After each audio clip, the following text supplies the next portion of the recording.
Niall, how's things? Yeah, not too bad. Niall, Munnelly or Munnelly? It's oh look, this is the age old question. Over the west of Ireland, it's Munnelly, and then for some reason over the east, everyone just says Munnelly. Okay, because I was saying it's- Munnelly, and then we were watching your documentary, and it said you said Munnelly. I Yeah. think. So yeah. Yeah, it's Munnelly or Munnelly or whatever like that, you know. Okay, cool. Yeah. It's called Niall from now on. But Niall, myself and Cormac met you at a breathwork retreat, Yes. which was a great retreat. Yeah. Yeah.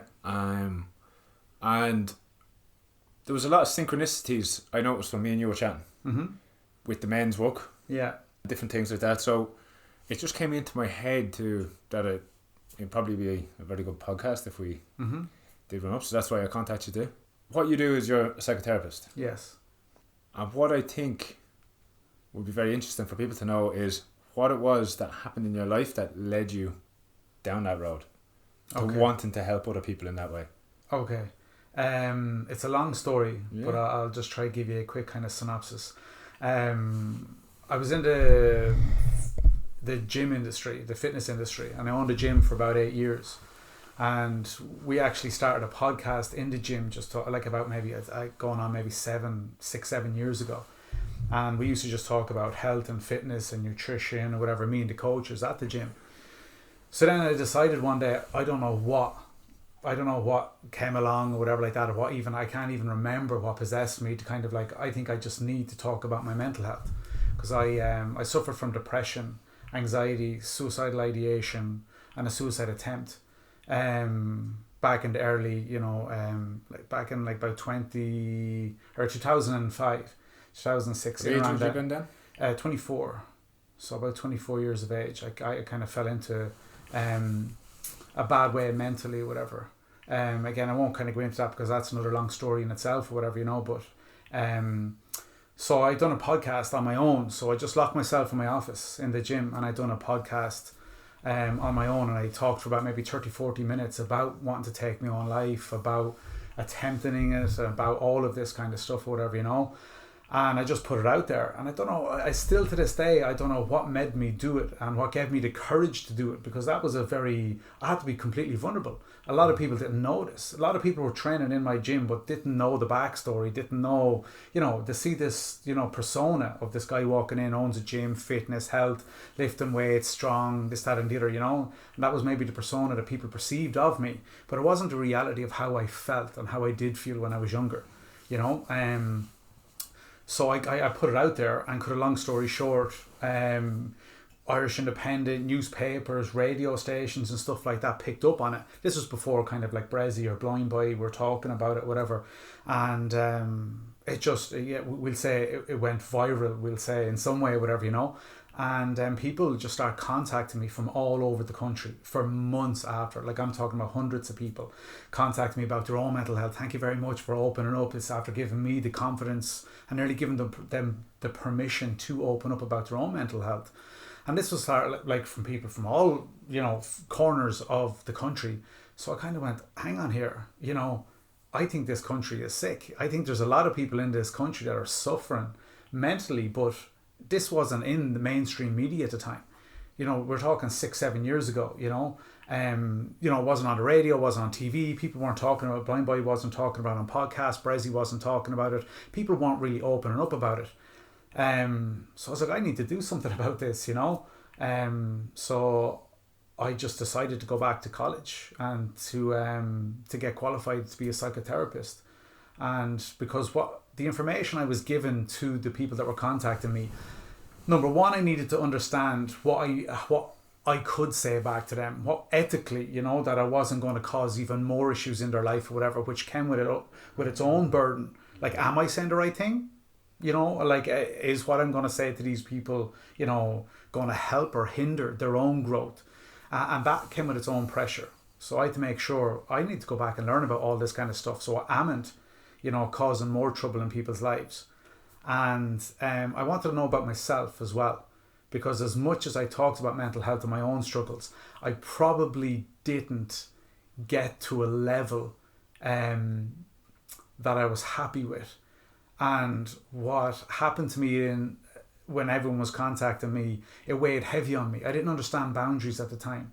So I'm getting like phone calls and I'm getting like called out of bed. Not many people know this, whatever, but phone calls at all hours, and I'm leaving my house and I'm like going around the middle of the morning trying to find people who are, attempting to take their own lives. I'm going to events and I'm spending most of the time in the toilet, trying to help people that are contacting me or whatever. So I didn't understand boundaries at the time, and it weighed heavy on me, and I felt my mental health slipping back to where it was, felt myself slipping back to kind of depression, felt myself slipping back, wore out. I was trying to run a gym, I had like a handful of employees, and now all of a sudden people all over the country were reaching out, and I was this kind of like beacon of hope maybe to some people, and that came with a lot of pressure, and I burdened myself with it. So college for me was, I can only take a client as far as I've gone myself. So if I don't go back and learn my own shadow, my own persona, my own, deepest, darkest, like I can't take anyone, or I can't hold anybody when they want to go there themselves. So that's kind of where it all kind of came to. And I just went back to college, and it's just kind of taken off since. And then that's where I am, yeah. I didn't know that. That's some amount of pressure. Yeah. I don't understand it to that level. Yeah. But I get similar things at times with when it comes to people wanting help with addiction. Yeah. Because they seem to look at me and see, oh, he's come out the other side. Yeah. So I do understand that pressure and the whole, am I hindering or helping their progress? So I will only tell them things that, the basics. Yeah. Of like looking for help or whatever. I don't want to tell them specifics of what to do, because I know what I did that worked for me. Mm-hmm. Maybe not work for them. Mm-hmm. I can suggest things, but like you said, there is a lot of pressure with that. There is, and different parents asking, can you speak to my kids? And like what me and Cormac would always say, we won't ring them, because I do truly believe when it comes to that kind of thing, unless it's the person themselves wants to change, if they're the one that's going to make the phone call, it's pointless. But that's kind of off topic anyway. But no, but you are right, and I think the way you're handling it is incredibly well.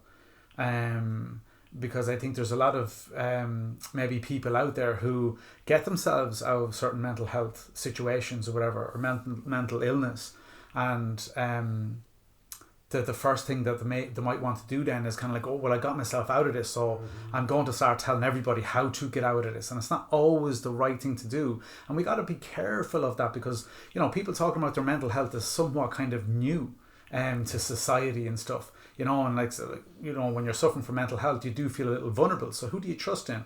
So there could be people out there with a massive amount of following that's giving mental health advice, and you're thinking, hang on, are you qualified enough to be talking about this kind of stuff or whatever? Just because we got through mental health issues doesn't mean we understand mental health issues. If I have a back injury and I rehab myself, I understand how I got myself out of it, but that doesn't mean I'm a physio. Yes. Some people need to be qualified. Now, you can brush over things and you can give them the general, this helps me approach. Amazing. Perfect. But anything beyond that, we need to be very careful that we're pushing them towards professionals. Yes. We're pushing them towards professional help, and not just kind of, look, this hero complex kicks in, and I can deal with everybody's mental health, and I'll write a book on the 6 or 8 week transformation of your mental health, and you're like, you're not qualified, to talk about these things. And you can actually do more damage when we think, we're not staying in our own lane at times, and we're not pushing people towards, the proper practitioners when it comes to kind of, about talking about mental health or whatever, or dealing with things. It's not something you can just go to a workshop or do, or, talk about for a weekend. It's like, okay, good luck, see you later on. It's a consistent process, and so I think your approach is really well thought out, and I think it's the best approach to have, is kind of just to make sure that you're relaying. I think Blind Boy does it perfectly, whatever. He does a lot of research, but he always kind of like talks about, this is just my experience, and he doesn't try to, say move out of his lane. He doesn't try to kind of like step into a psychotherapist. Yes. Kind of, he stays in his own lane and he just says, this is what helped me. And he talks about it in a general way with very, very intelligent and backed up kind of research from people maybe smarter than him that know stuff. But, you know, we got to be very careful who we listen to when it comes to our mental health. Yeah, when we're in the skills like that, we will share our own experiences. We'll share some of the stuff that helped us, but always say to the students, like, if they have any questions, to please ask, and we will pass them on to the relevant parties that can help. Yeah. I think you're just, like you said, you're going about it the wrong way trying to deal with all that stuff yourself. Agreed. You know? Because you need to understand yourself, you need to understand boundaries. A lot of people who come through things then have this kind of hero complex and want to fix everybody. And it's like, it's commendable, really commendable. The people's hearts, I think, in the right place.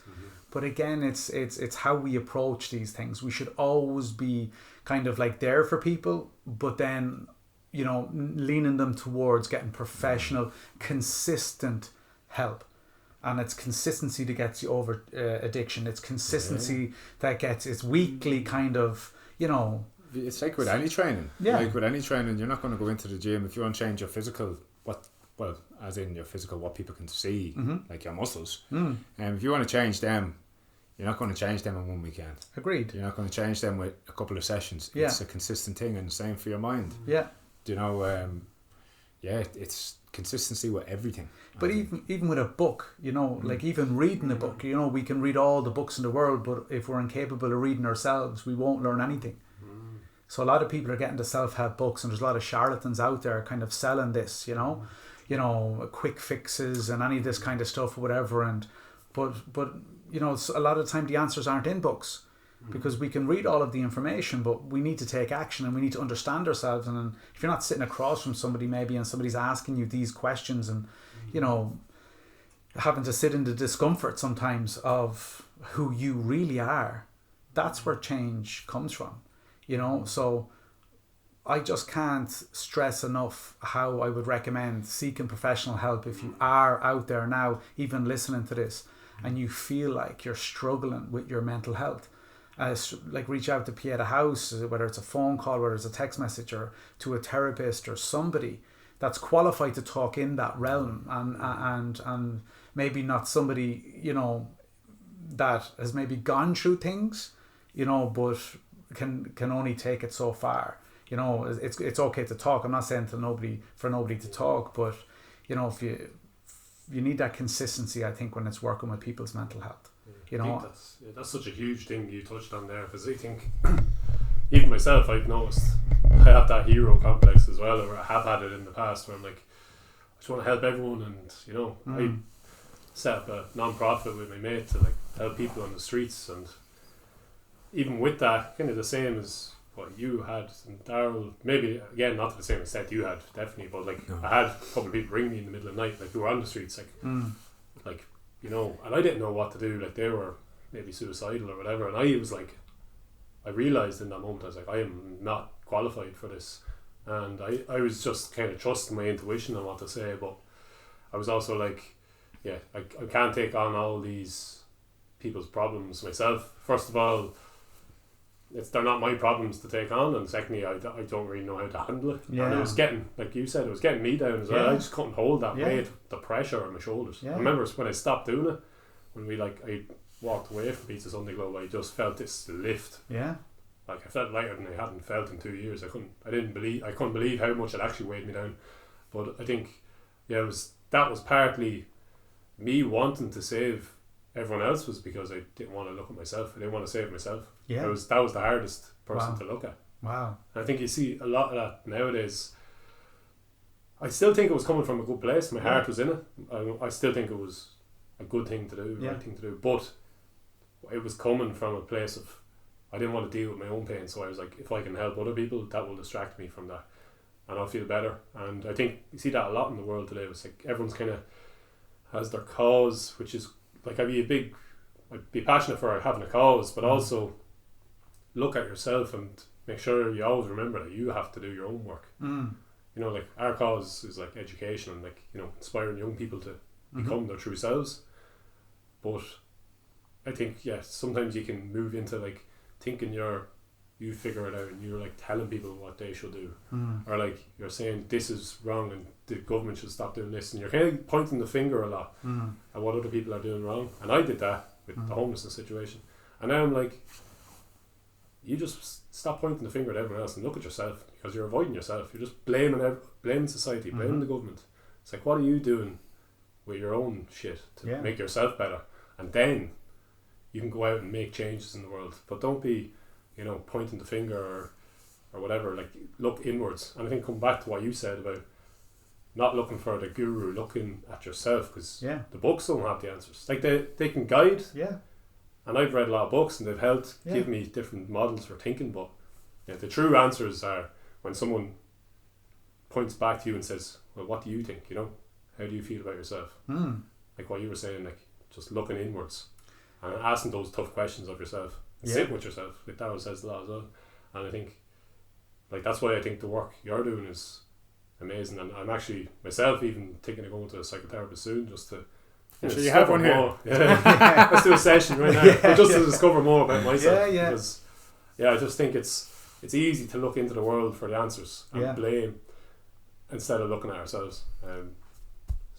But that's honestly, man, I'm not going to lie, that gave me kind of goosebumps and stuff like that. That's very powerful what you're saying, really powerful. And for you to be so, so honest and open and vulnerable in that little monologue you had there or whatever like that is just fantastic. And that's what we need more of, is people just being honest. People not being afraid of saying, hey, hang on, I started something and I kind of got burdened by it and I was overwhelmed by it or whatever like that is known. Carl Rogers has a quote, whatever, and it says, the curious paradox is when we accept ourselves for who we are, then we can change. So it's only when we accept ourselves for who we are and we know who we are, then we can actually change. But that's the whole thing of avoidance, is like, instead of actually looking at ourselves to know who we are, we just try to help other people for the validation, for whatever kind of comes with it. But sitting with ourselves, like, that's where the work is done.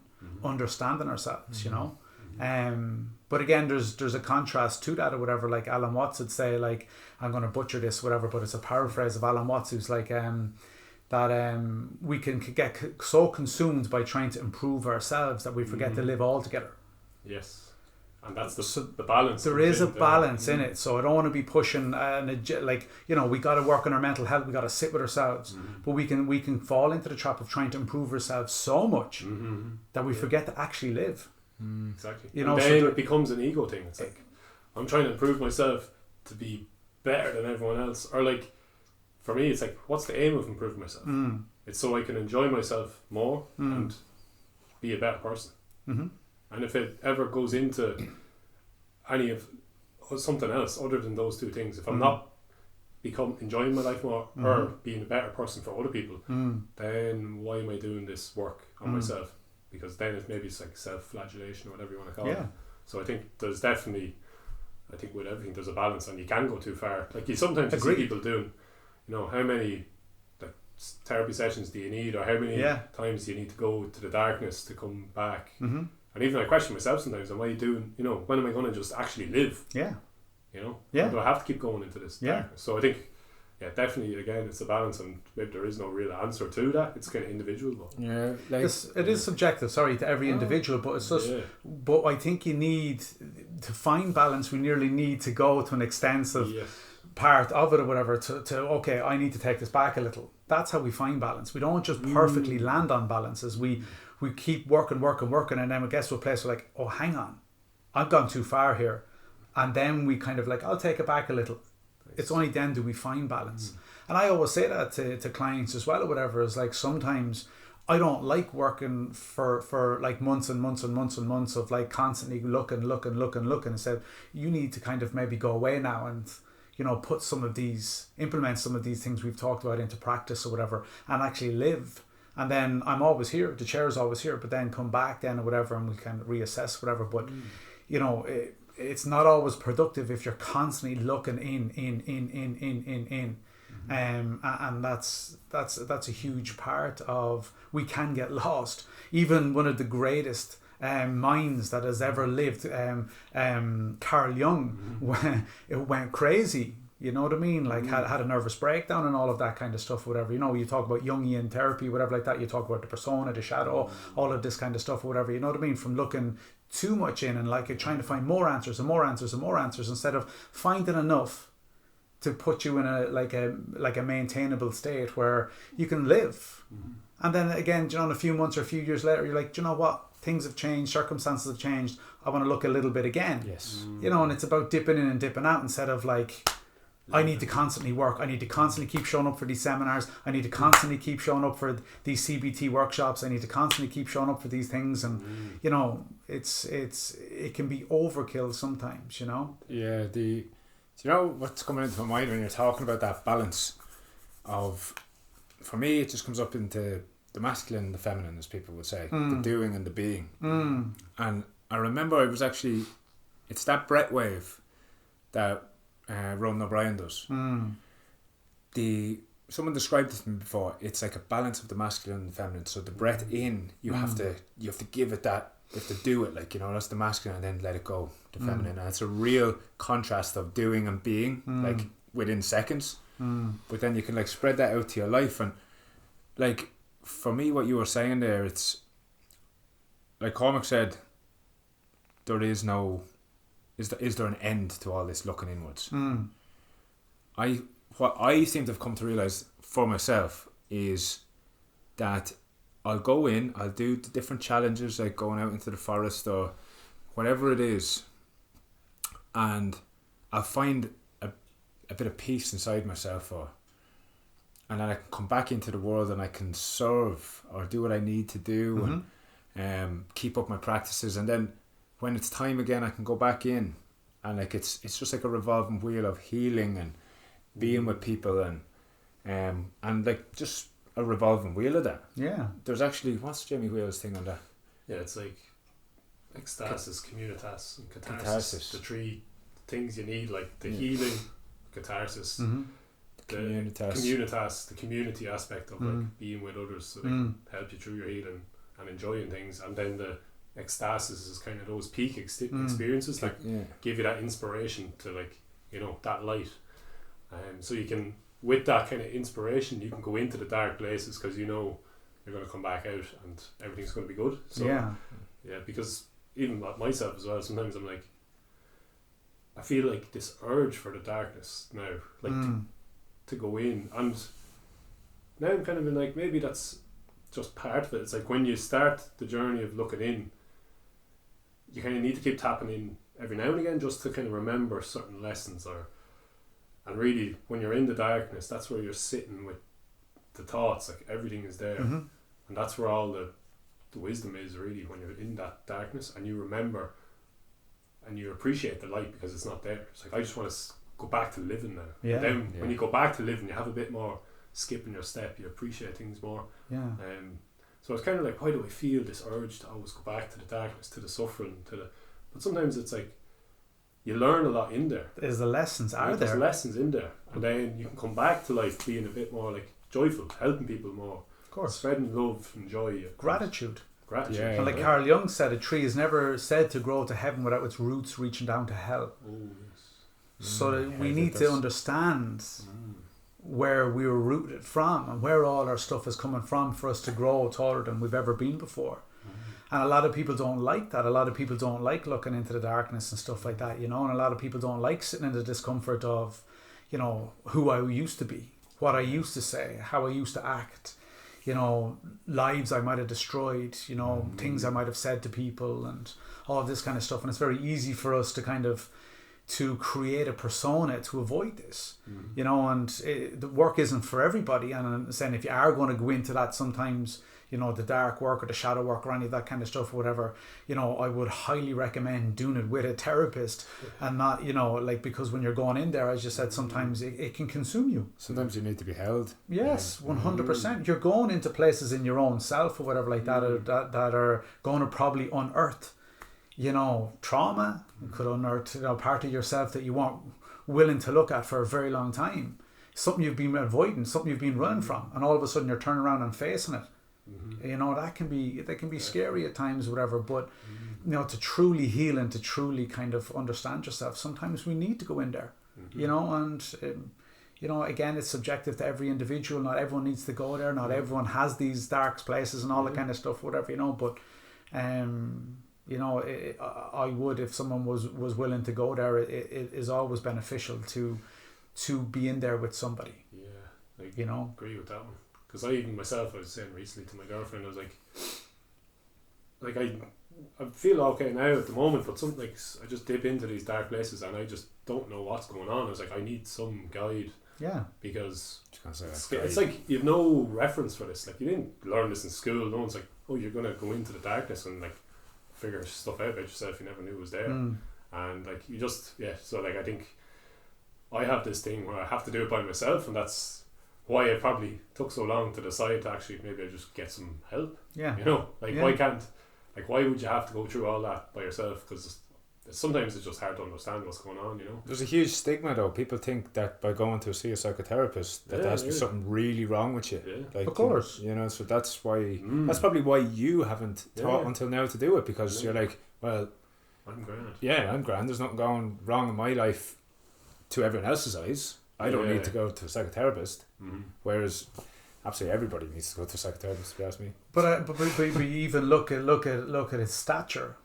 Tall, good looking, in shape. Cheers. Probably. What about me? Good looking family. Okay. But if you look at that or whatever like that, is sometimes we could have that persona of I need to be strong. I need to kind of like others look up to me, whatever. If they find I'm going to a psychotherapist, what they will think of me and all that kind of stuff. And sometimes that can hold us back or whatever. I'm not saying it is holding you back, but I'm saying you know, a person like you who's like probably great in the community, great with kids, kind of has this aura about you. You know, the two you do whatever, you know. So it's sometimes that can hold us back of what we actually think opinions and judgments of others might be. So I don't want to tell anybody I'm going to a psychotherapist because I want everyone to think that I have my shit together. I'm an entrepreneur, I'm successful, I'm strong, but underneath it all, you know, sometimes we're wounded children in adults' bodies, and the wounded child is pulling levers, you know, and we need to reconnect with that wounded child, you know, that was bullied when they were younger, who was told they were skinny or has body dysmorphia or any of that kind of stuff, whatever, you know. And it's about kind of like, you know, allowing yourself to lean into the discomfort of asking for support. You know, you don't need to tell everybody you're getting support or whatever like that is. But look, 1 in 4 people in this country suffer from mental health issues. You know, that kind of way. So if we conceptualize what is mental health, so according to the World Health Organization, mental health is having the ability to do daily tasks, you know, being able to work fruitfully every day, and being able to handle stressful situations daily, and being able to give back to community if possible. You know, so that's the World Health Organization. So if you conceptualize mental health, so people, and often for people or whatever like that is they can't understand, am I suffering mentally? Do I have mental health issues? You know, but if I said to you, oh, I've got a cold, and I'll ask you, what are the symptoms of a cold? You could probably rattle them off. We're conditioned to talk about other, like a broken arm. What do you do? Physical things and all that kind of stuff. But when it comes to our mental health, you know, I think there's a block there at times or whatever, you know, where people don't understand how to check in with themselves and hang on, like it's been 6 months since I've like had a good sleeping pattern. I haven't been eating properly. I'm trying to isolate myself. You know, I'm not performing, you know, in work at a productive level or whatever like that. There's all these things and they avoid it. And, you know, then you've got alcohol and you've got drugs and you've got the caffeine, you've got all these things that people are consuming, you know, because they just want to avoid how they're actually feeling and what's going on in their life, you know, instead of like, hang on, we should all, you know, I put up a post there not so long ago about, you know, the RSA are reminding us, Road Safety Association are reminding us every single day to slow down and how to drive more carefully. But why aren't we reminded daily to slow down in life? And what are the symptoms? How do we check in with ourselves to see if we are driving safely or functioning in life properly? You know, that's where I'd like it to get to. You know, like last year alone, there was 200 people more that took their own life in this country that died on our roads. You know what I mean? Like in 2020, 486 people, you know, died by suicide in Ireland or whatever. And you're like thinking, okay, like, you know, that's over one person a day, you know. Now we know statistically 1 in 4 people suffer from mental health issues. But that doesn't correspond to, or correlate to kind of maybe how, you know, we're talking about it in media, or we're talking about it, you know, on TV, radio, any of that kind of stuff, whatever, you know, as much as maybe, you know, road safety or any of that kind of stuff. You know, the RSA have come out and proved that since they were so proactive on advertisements and on, you know, radio advertisements and TV and all that kind of stuff, that it's reduced significantly the amount of road accidents. Like, well, look, the wheel's already invented. You know, let's just copy what the RSA have been doing with people's mental health. And like, let's just see. Let's stop all sitting around going, I wonder what could help people's mental health in this country. What can we do? Well, like, fucking just copy what's being done. You know, so let's just advertise a bit more. Let's remind people to check in with themselves every day. Let's remind people to go to psychotherapy. Let's remind people, you know. That's, yeah, like what you're saying there. That's what, that's why when we're in the schools, we talk a lot about checking in with yourself every day, taking that time to yourself, whether it's 5 or 10 minutes, because there's no talk of that. There wasn't when you were in school. No. It's all like that rat race. Yeah. Do you know, you're talking about the road traffic, like, why are people speeding everywhere? Because they're getting to these jobs where they have to, whatever it is, everything is a rush. And when we're in the schools, that's what we're really trying, because if that was, which we hope to do sometime, is create a curriculum for this in schools, it's looked at as, like you mentioned the word meditation, you might get a few laughs, or sitting with yourself, people are like, oh, that's it, because it's so foreign to us. Yeah. So that's what we're trying to introduce, to make it, to normalise it. Yeah. But if it was more promoted, like the way they promote all the other stuff on TV, if it was more promoted, it would become more normal. I noticed with TV, like, obviously, do you know, with like being homosexual or anything, years ago was, you'd never see it on TV, but they've introduced it into TV to normalise it for people growing up, which it has done. It should be the same with this kind of stuff.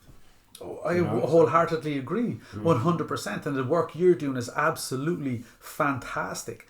And it just shows that, like, giving back to the community, all this kind of stuff, whatever, it's unbelievable. But let's look at the facts, whatever. 80% of people that take their own life in this country are men. Okay, so there's a discrepancy then between male and female and whatever. Okay, well, why aren't we asking questions on why? Why aren't we kind of trying to solve this kind of, like, you know, problem? It was like, you know, not even with the suicides, yes, let's solve that problem, but then men. What is it about men that, why are more men, you know, taking their own lives? Like 80% is... It's very skewed, isn't for it? some reason. Massive. You know, so there's definitely something there. You know, and for you going around to schools and to normalise this, I think it would allow men, you know, to maybe open up a little bit more, to understand their mental health a little bit more, to normalise it, paraphrasing what you said and echo what you said or whatever. But I think that's the goal, is it's to normalise these things, like you guys going to school or create that space for them 100% to open up and chat to each other in, like, that's what we're trying to do. 100%. I think, like, there has been an increase in people talking about mental health. But obviously you can always be more with ads and stuff like that. But I think the problem is like, we're not telling people, sharing the tools that you need to use to overcome the daily things. Yeah. Like, all I hear is like, talk to someone, or, which is a great advice. Yeah. But that's like, when you're like really struggling, talk to someone. Every day you wake up, you can't be like, I have to call someone every day. It's like, we need other tools. Like, what about, you know, what we do, journaling, meditating, going. And the other thing is, like, creating the spaces to talk naturally once a month, once a week, like at a men's circle, where you sit in the circle and actually say how you feel. Because we never, as men, like, barely ever do that. You might do it in the pub when you're locked. Yeah. And then the fella you said it to doesn't remember the next day. You feel like embarrassed because you know, spilled your heart out to it. Because you're craving to get that shit out, though. We crave that connection, So there's no, so it's like, yes, like, talk to other people, but there's loads of other tools you can use to express yourself, you know, like shouting, roaring, breathing, like doing a good workout. For me, I get a lot of like, if I'm feeling angry in the morning for some reason, it's just like, well, I'm going to release this in a good way, and you know, feel like a man, and like release that anger healthily. But it's like, just sharing the tools that you can use and creating the spaces. for men to do it in an environment that's more open to that kind of sharing, because it's the culture we have. Like, you're not going to say it in the football pitch, you're not going to say it in the pub probably, because you don't want to bring down the mood unless you're like really struggling. So it's kind of, yes, we need to talk about it to others, but it's like empower men with the tools to talk about it themselves and have the courage just to say it. Like, we're talking about it now openly, because it's and this helps. And you look at that like generational trauma, you know what I mean? You look at all the stuff that's been handed down, you know, from grandfather to father to, you know, when you're growing up and stuff like that. I remember whatever, kind of being at a funeral before and kind of like, you know, dad kind of giving you a nudge and saying, you know, boys don't cry kind of thing. You know, that kind of way, and you're like, okay, but like I want to make my dad proud. So I'll swallow all of these emotions and feelings, and I'll repress them and I'll push them down or whatever, you know, for years and years and years, because boys don't cry. But you know what I mean? And but I believe parents, I'm not saying nothing about my dad or whatever, I believe with the information he got, you know, at the time, whatever, what he grew up with was kind of, we need to be tough, we need to be strong. Like, if we get an archetype of a man, okay, so if we get like a silhouette of a man, and I put that onto the door, and I turn around and I say to you, you know, what roles do you believe a man in society should play? And I guarantee you, in the top 5, you're going to have these 3 anyway, which is provider, protector, and to be strong. So there's a lot of men in society now that believe that they need to provide, they need to protect, and they need to be strong. So they're not exactly the 3 kind of like, you know, if you want to open up, or if you want to talk, or if you want to get stuff off your chest or whatever, you know. But you have to provide, you have to protect, and you have to be strong. You know, so I think a lot of men are putting pressure on themselves, you know, in different aspects, working, like having to provide, you know, and having to protect them, the family, and, you know, bills and any of that kind of stuff. So there's a lot of men out there that are probably burdened with a lot of pressure of life, having to get up every day and go to a job, and, you know, if I lose my job, what happens to my family and the mortgage and children, and I'm the protector, I'm the provider here, and then I have to be strong. So, you know, sometimes people can break down around you and cry and share all these feelings and whatnot. But then we have this kind of like feeling that men, no, we need to be strong for all of our family. I need to be strong for my partner. I need to be strong for my kids. I need to be strong for my extended family, my siblings. And we fall into this kind of role in society. And it doesn't invite us to be emotional, to let go, to cry, to hug, to kiss, to do any of these things. You know, it keeps us trapped in this kind of like society's, you know, conditioning of what a man should be. And sometimes I say, well, fuck that. You know, men don't have to be anything. Women don't have to be anything. We don't have to have these roles. We can be who we are. And, you know, so I think, you know, taking off the shackles of society's conditioning of men have to be the provider, the protector, and to be strong. And until we kind of get rid of all of that conditioning that's been handed down through generations. Because years ago, maybe men had to do that.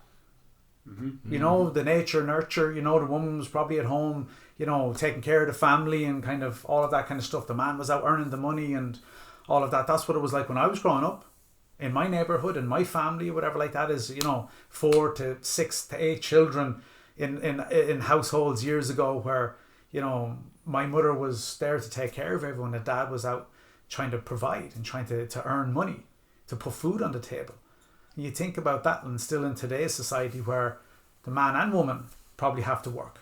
There's childminders more involved now and all this kind of stuff, whatever. But, you know, it's this maybe toxic mindset that we still possess, you know, from our childhoods, that are allowing us to maybe express how we really feel. We don't have to be strong as men. You know, and talking to someone and crying isn't weak. You know, if we look at it in a way of, here's a man talking to another man, he's not afraid to express his emotion. That's a strength, isn't it? Though, isn't it? You think about courage, isn't it? That's what if anything, being weak is not wanting to face that. So how's that got fucked up over the years? Like how do we talk to people or whatever like that and say, oh no, well, me sharing my emotions is weak? Like, surely sharing your emotions is the highest form of strength. It's the hardest thing, isn't it? Like, yeah. And then to not care about judgment, that's strength. But for some reason, I think we have it twisted or whatever, you know. It is changing. It is. It's spaces need to, which is what we do with the men's circle. you getting into psychotherapy. Mm-hmm. That's creating a space for people to do this. Yeah. Because you're not going to just do it anywhere, you know. So it's creating those spaces, which, like you said, they are being done now. Yeah, and I think that, like, I'd be curious as what you think about this, but like from what I've experienced at the men's circles and at that retreat we were at, was just that one happened to be all men. I think there's like a certain need, craving for me as a man to be held by other men in terms of emotionally held, because for whatever reason, maybe that's, I don't know, maybe it's something I have to figure out myself, like, but I wouldn't feel as comfortable just dropping the whole guard if maybe there was women there, because part of my ego is maybe thinking, I don't know, what would they think? Yeah. But when it's men, there seems to be an ability to hold the other man, and I think there's real power in that, just to be vulnerable in front of other men. Like, and as you said before we even started this, at that retreat you felt like connected to every soul in that place, and so did I, and it was like we were all there for each other, and it was really powerful. At one stage we all started roaring, and like, you could feel just the raw power coming out of us all that was in there. And that's another thing, I think, that it's just men have this, we all have, women have power within them, men have power, but we are not really allowed to show that in society, because where do you show it? Maybe it might come out in the football pitch if you play football, like maybe in an aggressive tackle or something, but like when you actually get to tap into that real power of what it means to be a man to you, like there's the emotional side as well, but like even tapping into that courage and that strength and like letting it out, just like letting out a roar. When I was like, when did the last time I actually roared? Yeah. And I was like, no, even in my head when you all start roaring, I was like, I don't need to roar. It's like, I know I can roar. I was like, Cormac, when did the last time you actually just roared? Yeah. I remember when you let it out. Yeah. It actually, do you know what? I don't know if I told you this, but when you let that roar out, that sent shivers up my spine. I started crying and started getting flashbacks of Cormac as like a 3-year-old toddler. But it is a childish thing, like it's an infantile thing to do, is just shouting, but being free, playing. Even at friends, shouting at friends, like you're chasing, playing games, screaming, shouting, roaring. But we forgot how to play, we forgot how to shout, we forgot how to kind of, that's all bottled in repressed feelings, and whatever you don't heal from will come back. All this repressed feelings and whatnot will come back, whatever. I think that's what we forgot to do over the years. But I think there's a lot of men out there, we develop all of these skills. Connecting with another man is a language, okay? We develop it as children. So whether you had a good relationship with your dad or not is influential on how you act around men when you get older. So if your dad didn't hug you, kiss you, was all about you, show that affection that you needed, if he didn't meet your emotional needs when you were younger, you can grow up and be a little bit kind of apprehensive around another man, not understand hugging, any of that kind of stuff, whatever. That's why some men are really good emotionally or whatever, but they've probably learnt the language over the years, maybe by themselves, or maybe they got taught by their dad. But a lot of people back in the 80s and 90s where I grew up or whatever like that is, still to this day my dad hasn't hugged me and kissed me and told me he loved me. Do you know that kind of way? And I don't hold that against him, as I just don't think he's got the language because maybe his dad didn't or whatever, you know. So here I am, that connecting with men scared me for the majority of my life. I pushed men away. I've had very few friends throughout my life, male friends. I always connected with females on a different level, emotional level, where I just knew that I couldn't connect with men with it, whatever. And for me then it was just, I didn't have the language, because I could connect with my man and I understood what it was like with that feminine energy you're talking about. I understand that connection, the love, the nurturing side of things, whatever. And you know, they will be here for me, the comfort in that. But for men, I didn't. Like even hugging men or any of that kind of stuff did not come naturally to me. I had to learn it like it was a language, like I was trying to speak a foreign language, because I didn't develop it as a child in my relationship or my family dynamic. You know, so I think a lot of people out there were starved of this emotional connection with male figures when they were younger, because we were told to be tough. You know, your son is supposed to be a footballer, a rugby player, and you know, all of these things, and parents living vicariously through their children, but not meeting their actual emotional needs. Maybe your son doesn't want to play football. Maybe he doesn't want to be a rugby player. Maybe he doesn't want to do these things. Maybe he just wants a fucking hug. Maybe he just wants to feel accepted. He wants to feel loved. He wants to feel he's making daddy proud. but he doesn't have to do anything to make Daddy proud. Daddy's just proud of him. Do you know that kind of way? Oh yeah, a lot of that resonates. And I think though when you get older and you starve yourself from it, and society starves that from you, or a family dynamic starves that from you, it can become, you know, something that's harder to get over. You know, even here today, I walk here today and I hug ye straight away. And that hug and that embrace, you know, it's like it's none of this handshake. It's like I can embrace you because I feel safe around you. But that took me a very long time to build to that safety, to understand that I can trust men and I can get my emotional needs met by men. You know, and I think there's a lot of maybe other people out there that might feel like me and think like me or whatever. But, you know, just in case anybody is listening that is a male that might resonate or relate to what I'm talking about or whatever, hopefully this might help. But we rarely talk about these things, you know? Very true. Yeah. Jesus. I know you started crying now when you started talking about that. You just want your father to be proud of you. Yes. Because that's for me, that was something that I think I was always trying to achieve for. I think I even came out once, and I think I said it to him a few weeks ago, even when I was after a few pints. I just said, why can't you just accept me for who I am? And I didn't mean to. I love my dad. I didn't mean to make him feel bad, but I just felt, I just wanted to be accepted for being the way I am, and I felt that I had to achieve these things in football. Like I played football for years. Yeah. And I'm still playing. I played it this year, but like, if you had to ask me, like, do you really love football? I'd say, not really.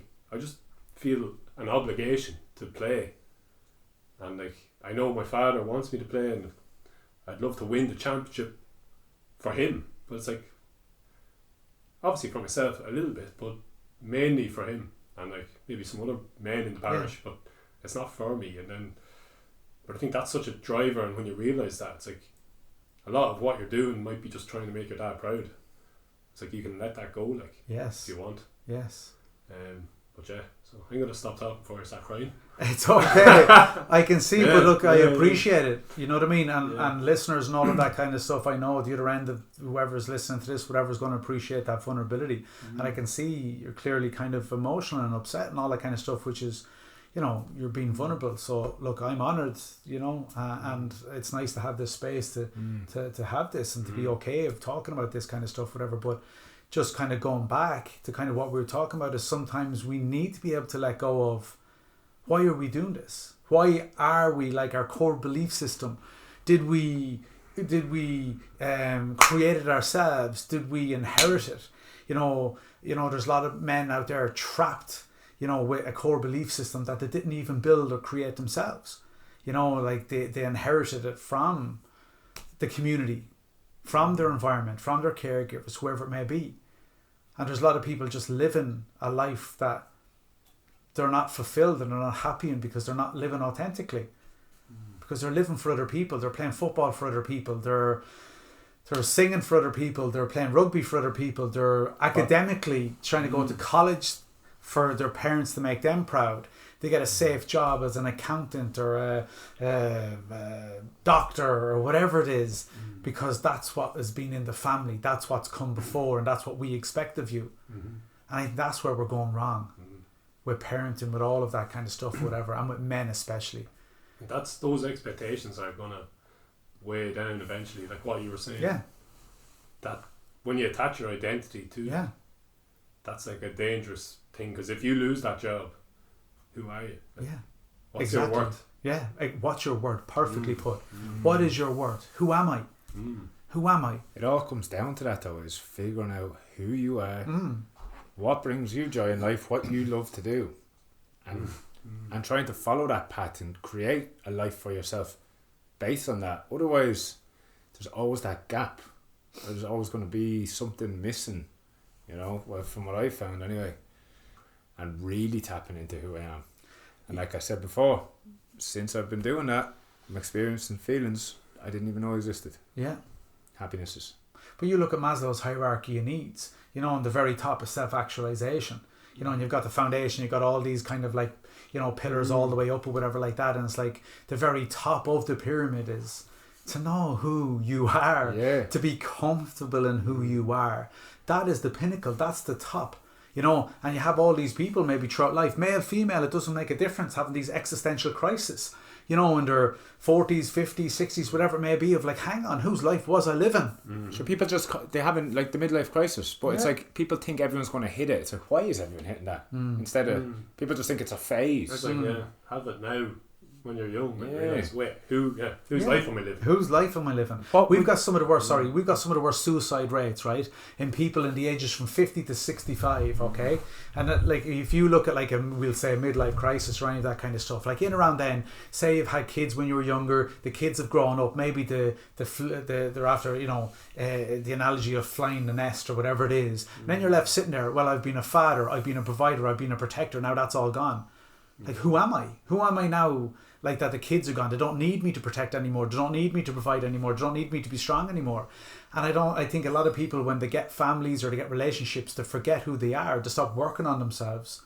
And they get into this kind of like rat race, as you were saying earlier on or whatever, where, you know, job, you know, pub at the weekend, kids, this, that and the other, and kind of get into this kind of like system and then forget about themselves. So then all of a sudden you got people in their 50s and 60s or whatever that having this existential crisis, and a lot of people are taking their own lives. You know, in Europe, I think there's like 40 odd countries in Europe, or whatever. I think hopefully I didn't butcher that. Someone will correct me if I did. But we're tied on third of the worst mental illness rates in Europe. Joint third. You know, of mental illness, whatever like that. So there's a lot of, you know, mental health and mental illness in our country, and a lot of people taking their own lives or whatever like that, but probably not enough people having conversations like this and maybe getting to the bottom of why, you know, who are we, any of these kind of questions. And you know what, answering these questions, it's not easy. You know, you ask someone, who are you? How often will someone be able to answer that like straight away? That's what I was going to say to you, is what would you say to anyone who was maybe is struggling, not struggling, and is looking to figure out something about, like, figure out who they are? That's a very good question. Go to therapy. No, but yeah, I look, I think there's many ways or whatever like that is. So sometimes, so if I often ask somebody like who they are, or I try to kind of get to the nuts and bolts of what makes them tick or whatever, sometimes I would get somebody to kind of to get an A4 piece of paper and to draw a line down the middle, you know, from top to bottom, and then halfway one horizontally across. So you've got a quadrant, you've got 4 boxes. And what I'd write at the top left is strengths, then adjacent skills, and then bottom left qualities, and then values. And I'd sit there for as long as I can or whatever like that, and I've tried to fill out what are my strengths, what are my skills, what are my qualities, and what are my values. And I think once you start kind of figuring it out, number one, if you can't fill it out, well, that's a problem. You know, and number two, then if you do start filling it out, whatever like that is, I don't think a lot of people give themselves that amount of time to figure out, hang on, who am I? But between them 4 things, my strengths, my skills, my qualities, and my values, it's a good kind of like basis of like figuring who you are. You know, my values, my qualities. You know, so I think maybe starting with something like that, that's an exercise I would get people to do. You'd be shocked, absolutely shocked. You know, if somebody writes down maybe say 20 to 30 things or even 15 things, we're like, Jesus, I forget about all of these because I'm so critical of myself. The inner dialogue and narrative in my mind is I'm a piece of shit, I'm unlovable, I'm not good enough, I'm stupid, I'm silly, I'm skinny, I'm all of these things or whatever like that. I am what society tells me I am. Instead of, hang on here, what about these 20 things that are you? You know, should you not be focusing on these a little bit more every time you're being critical of yourself, to say, hang on, some of my qualities and values are unreal. Like, I've got cool strengths and skills. Hang on here. Why am I a piece of shit to myself? Why am I calling myself all of these names?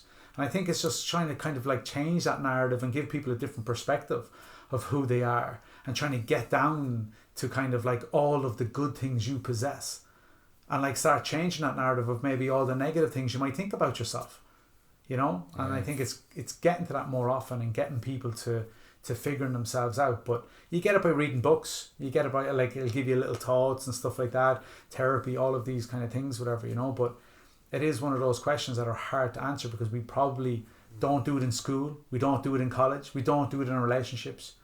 So we don't actually sit down and maybe journal or write about who we are. And then there's a belief sheet as well. Sometimes I get people to write like, I believe,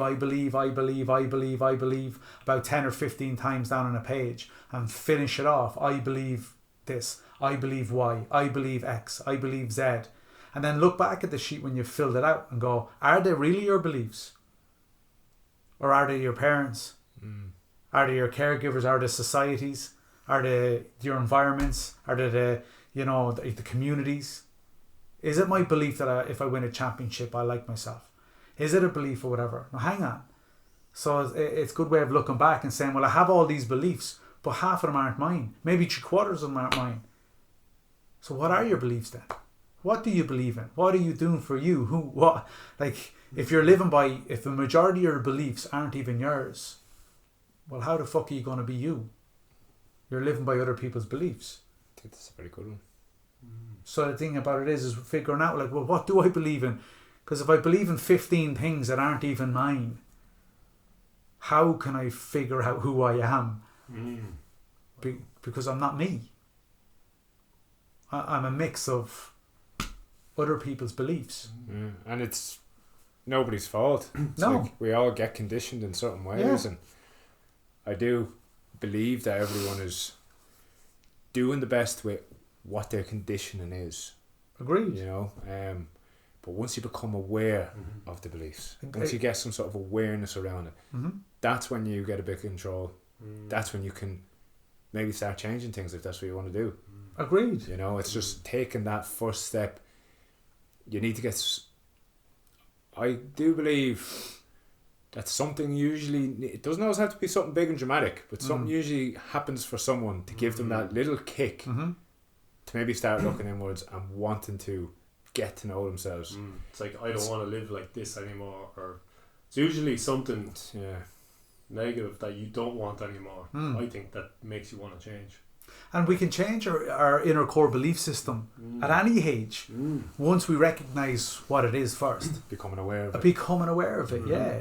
You know, and it's once we become aware of our inner core belief system, maybe where we've inherited it from or learned it from or whatever, you know, then we can change it. You know, this could go to racism, it could go with sexism, it can go with, like, go into anything. It was like all the isms. All the isms, and just say, like, I believe, like, you know, say growing up, I believe I hate English people, you know, because that was in a culture or whatever like that. And I was like, if I write that down, I'm like, but do I really? Like, where? No, hang on. Like, I'm not, like, I don't believe, you know, that's not my belief. The reality why do I think Maggie Thatcher's an absolute, you know, whatever? Like, hang on. You know, that's not my belief system. That was like, sitting in a pub one day, drilled in, the English, and they come up and this, that, and the other. But you know what I mean? This can go back to kind of like how we think about everything and understanding, are my beliefs about, you know, society, people in society, foreigners coming to our country, taking our jobs, you know, stuff like this. Is that really your belief? I would challenge people on that. It's just like an old record that's playing in your head. It's like, wait, once you notice it. And I think them techniques you shared, like writing down, I believe, and then the 4 quadrants, like, they're so simple but so powerful, I'd say. Like, I haven't done the 4 quadrants, but I'm intrigued now to actually do that. I might have done some of them separately, but never done it like that on a sheet and just see, what do I actually think of myself and who am I? And then just, like, they're so practical, you can't really hide from it then when it's there, when you wrote it down. Like, but this is the truth. Or this is what I think I believe, and then now I can start changing it. Or if same with the qualities and strengths, it's like, but there's other ones I want to have, and I can start cultivating them. So I think for me it's like that awareness, like whatever gets you to that first point of awareness, then you can start changing and accepting. I think you might have said earlier, if you accept it first and then you can change it. Yes, you have to just accept, this is where I'm at, this is what I believe. It's like, what now, who do I want to be, and what kind of person do I want to start becoming? And that is the Carl Rogers quote, the paradox. It's only when we accept ourselves for who we are, then we can change. And it's only when we write it down, we get it out of our heads and put it on a piece of paper. It's not who we think what others would say our strengths and qualities and values. Yes. And value, or quality, strengths, skills and values are. It's what we believe ours. You know, and then if something isn't in a strength and a skill, it's like, okay, well, maybe I'll start, as you say, cultivating and start working towards maybe making that a strength in the future. So I'm not really comfortable writing that in strengths and skills just yet. But you know, maybe I should. Maybe it's communication skills. Maybe it's kind of whatever it may be. I don't know. Emotional, you know, conversational skills, whatever it may be. It's like, well, I'm not really comfortable writing it in there. Okay. Acknowledged. I'm going to start working and cultivating, as you said, perfectly, whatever like that, towards making that more of a skill, more of a strength. So in a year's time, I can write that in one of these boxes.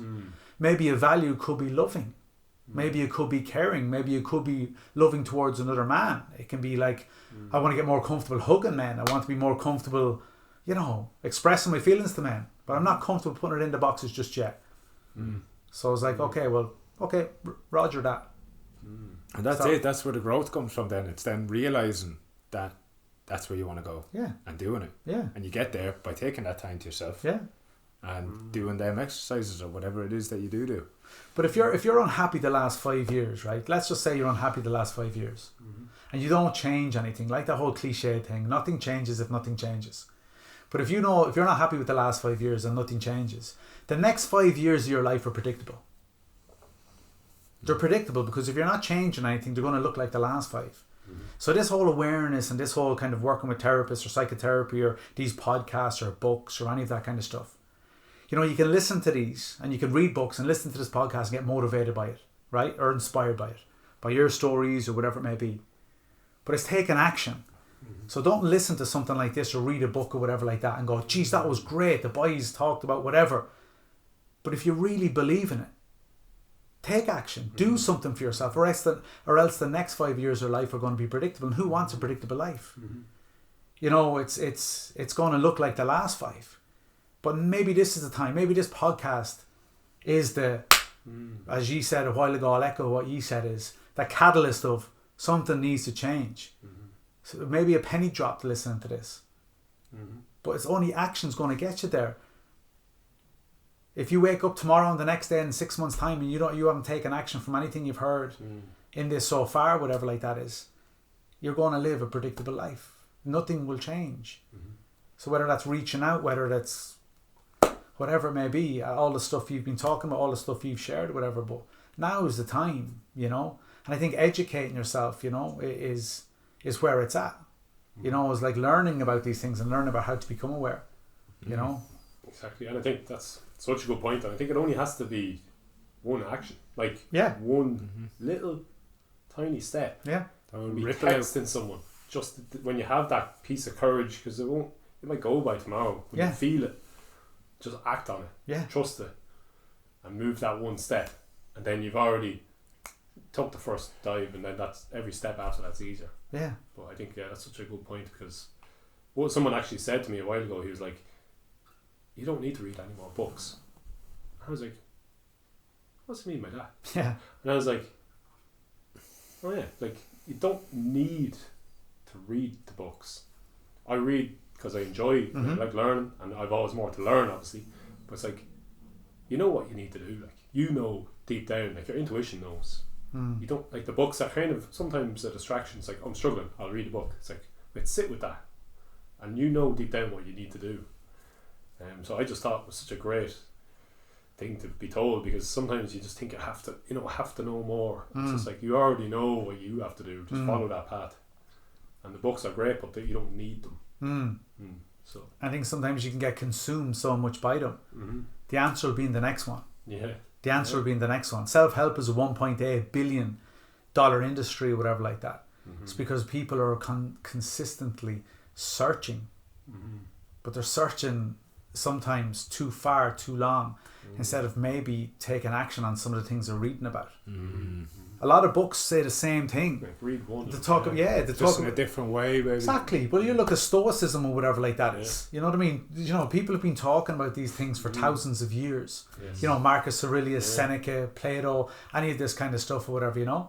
The information's been out there for a very long time, and people are just, regurgitating it in different forms and selling it in different ways. Yeah. So it's just a matter of taking action. That's the difference between people that get somewhere and understand themselves and the people who don't. So it's about taking action. Yeah. What action? Just one action step. Commit to it. Yeah. And do it. Yeah. That's that little bit of courage, and then It would just have a ripple effect. Can, The butterfly effect. Yeah. 100%, yeah. And it is just all about actions. Like that whole analogy of the mountaintop always looks scary from the bottom.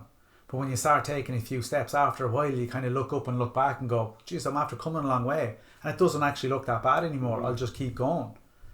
And it's just a matter of that. You wouldn't have got there if you stood at the bottom and kept looking at it going, this is just... Yeah. And you guys could probably relate to that more than anyone in the country at the moment, from all of the hikes you're doing and, everywhere. I'm sure there was setting out on that kind of like 4 peaks in a day, 27 hours, whatever it was, whatever. You were like, there was probably times you were like, what are we at? Like, we're never going to get there. But you just kept putting one foot in front of another. Yeah. Do you know what that's reminding me of? It's something I actually thought of recently is when I went into treatment the last time, when I actually went in because I went in for myself. That's what the difference was. But I remember thinking, what a mountain of shit I had built for myself. Full of shit. It was a mountain of shame and guilt. And I was like, how long is it going to be before I actually feel good? There's so much shit there. And where do I start? Somebody told me to just start talking, and I did. And the first chip that I took off this mountain, or the first step that I took, such a weight was lifted. And I think it was then I realised, because I was aware of it and I had taken action, that the weight was lifted. I didn't need to get to the top for it to feel good. I just needed to start.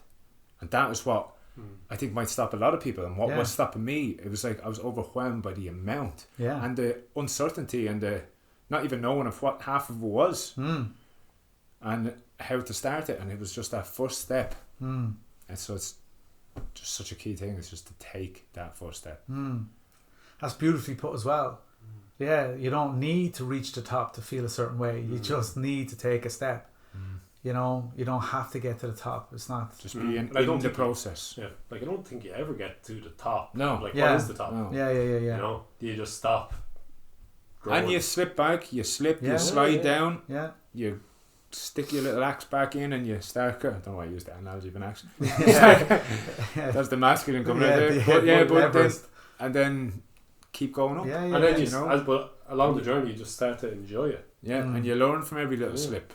And even I'm saying, like, I was having dark thoughts recently, but I didn't get consumed by them anymore. I'm just like, I know these come sometimes in waves, certain times something's coming up for me, and I'm separate from that thought. I'm just to remember, someone said to me a while ago, it just always sticks with me, something I keep saying there, is like, I am not my thoughts, I am the one watching. So when I'm going through some of my own shit, I've been through enough of it already that I know it's going to pass, and I know it's not me, it's just some of my shadow stuff that maybe I've avoided for a while. So I actually start feeling grateful for this. And Ramdas says, love your dark thoughts. So I was like, I appreciate this coming because this is just here to help me grow and become better. Because when I come out through this, I'll be better, I'll have healed some part of myself. So now when the darkness comes, those dark thoughts, I'm like, oh, thanks. It's hard to say something, to convince myself to like, just be grateful for it and feel it all and move through it and see what you learn from it. But it's like, it's just part of that journey up, and then when you come through it and the day is brighter again, you're like, class. Like, so it gets to that point where you do start to enjoy it. Because I remember asking Martin Duffy once when I was in with him, I just said, like, does it ever stop? Like, like these were like, this, you think you pass something and then it comes back or something new comes along. I was like, when does it stop? He's like, it doesn't, but you kind of start to enjoy it. I didn't understand them until now. It's like, you can, even if you don't enjoy it, at least accept it, appreciate what it's doing for you to help you have gratitude for the learning in it. Well, I think it was Carl Rogers said, is like, we're always becoming. So we're always evolving, we're always becoming. We don't get there. It's a lifelong journey, whatever, like you're saying. But on that thoughts thing, whatever, like that, I think like on average, you know, we think of 12 to 50,000 thoughts a day. You know, some studies will say it's like 70% of our thoughts every day are negative, up to 90% are reoccurring. An analogy I like to use when it comes to thoughts, whatever, and I just thought about it, and it's kind of sort of similar to what you said or whatever, but in my mind, it helps me a lot, is if I picture yourself sitting on the edge of the bank of a river, and the river is flowing from left to right down and then goes around the corner. So then on the left hand side, just out of distance or whatever like that is, there's like a big tree, okay? And then on that tree, a leaf falls into the river. And every leaf that falls into the river symbolizes a thought. So as that leaf is floating down the river, we've got two options. Option one is we can supervise a thought. We can allow the thought, we can see it, we can acknowledge it, but we supervise the thought. And we allow it go down, and we allow it to go out of distance and around the corner. And another thought drops down. So that starts to come down. So the second option then is, I want to engage in this thought. So I grab the leaf, I pick it out of the river, and I start looking at it. I'm like, what the hell does this mean? What's this thought mean? And now all of a sudden when I'm concentrating on this thought, another leaf drops. So now that starts floating down. So I grab that and I was like, well, does this thought have anything got to do with this leaf? And so then I'm like confused. And before I know, another leaf drops down. So then throughout the day then we're grabbing leaves out of the river all the time. We're stacking them beside ourselves and we're like, well, this thought, and what does this thought mean? And what does this thought? And then we're overwhelmed then because we're engaging in every single thought we have. But the thing about it is we don't have to engage in our thoughts. We aren't our thoughts, like you said. We have them, but we aren't them. But it's only when we engage in them do we allow our thoughts to become us. But we can supervise our thoughts. We can allow it to just float on by. Just observe them and supervise them. We don't need to engage in them. I don't need to pick it up out of the river to understand it. Like, say an intrusive thought. I leave here today and I see an old woman walking down the street. And I picture an intrusive thought just pops into my head that I mug that old lady, grab her handbag and I run off.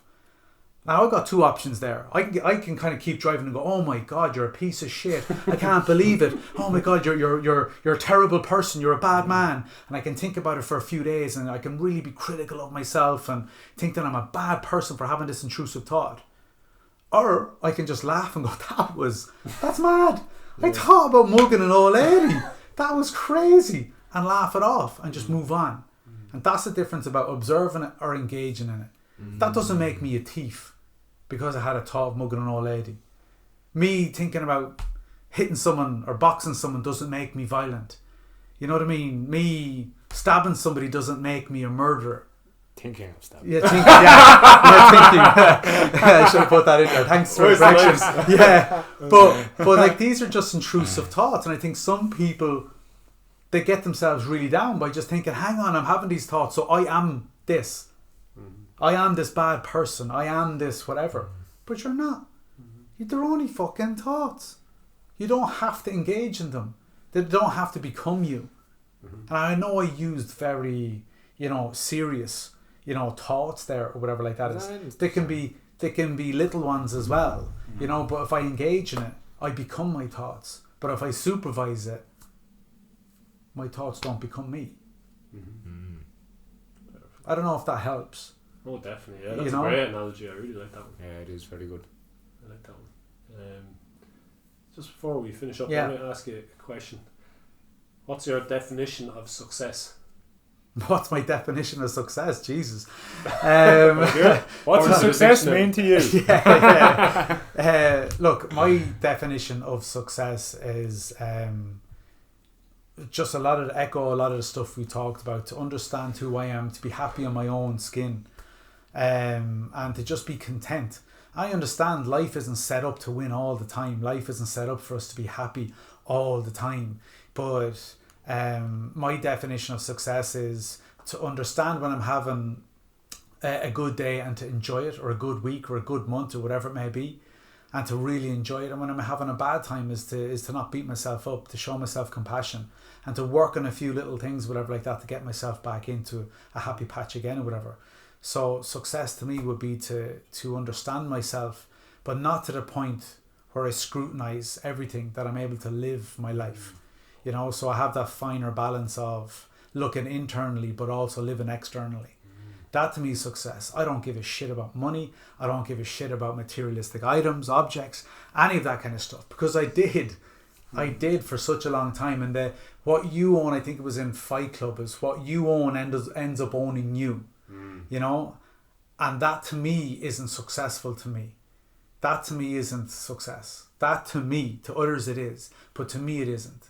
To me it isn't about accumulating things. To me it's about, you know, being content in my own skin, being happy with how I'm living, giving back to community, giving back to people, talking to like-minded people, you know, setting healthy boundaries with people. It's more of an internal thing than it is when I've got zeros in my bank account. I'm successful. I had that. I owned a gym. I had all these things, whatever like that, you know. But it never brought me. You know, it's the whole Tyson Fury becomes the heavyweight champion of the world, beats Klitschko, and then tries to kill himself a few months later, drive his Ferrari into a wall. You got Michael Phelps, 18 odd gold medals or whatever like that. Thinks about taking his own life, falls into a dark depression or whatever like that. You got these people that are reaching the pinnacle of, we'll say, success, the definition of success. These are successful people, and they're wanting to kill themselves. Okay, something's wrong. You know, so success to me is understanding maybe who I am and not attaching myself to materialistic items or other people's opinions and judgments. So I'm allowed to go around anywhere I want, and someone's allowed to call me any name they want and have any opinion of me they want, and it's none of my business. That's my definition of success. That I don't allow any of that in. It doesn't change who I am. My qualities, values, strengths and skills don't change because someone calls me a piece of shit. I am still these 4 things. You don't take them away from me. I own them. That's me. That's my success.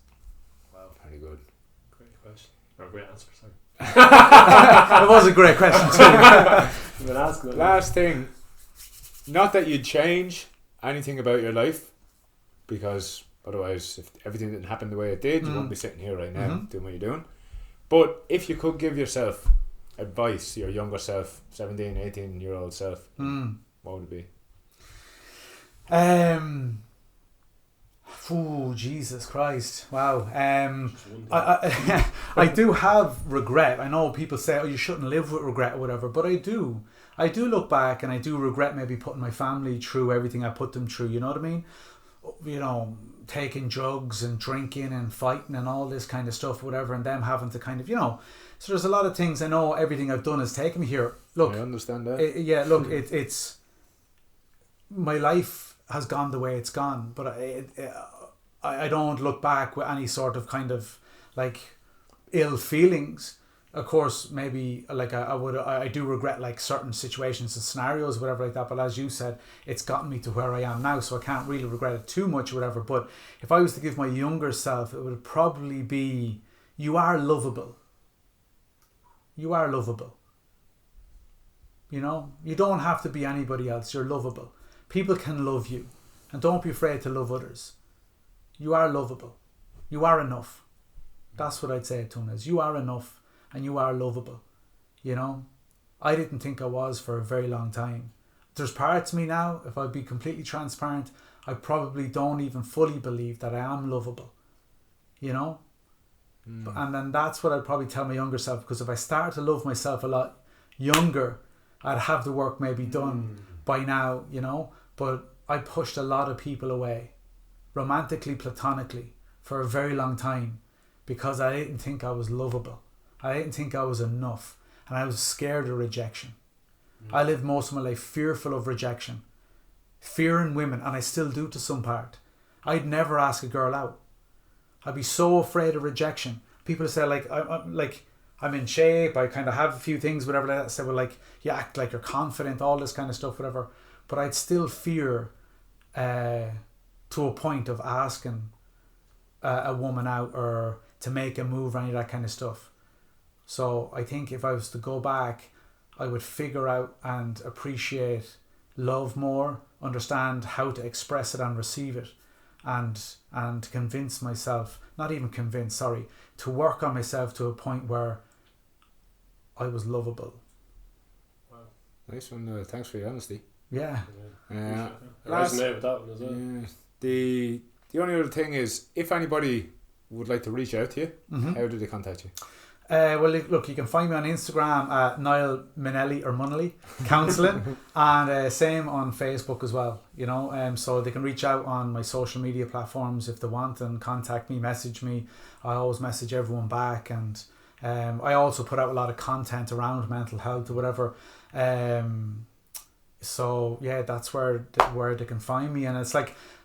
Even like I think when I did tell you at the retreat, eventually after like nearly 2 days together, I eventually disclosed that I was a psychotherapist, and it was a big shock. So you're like, oh my god, what? You're a psychotherapist?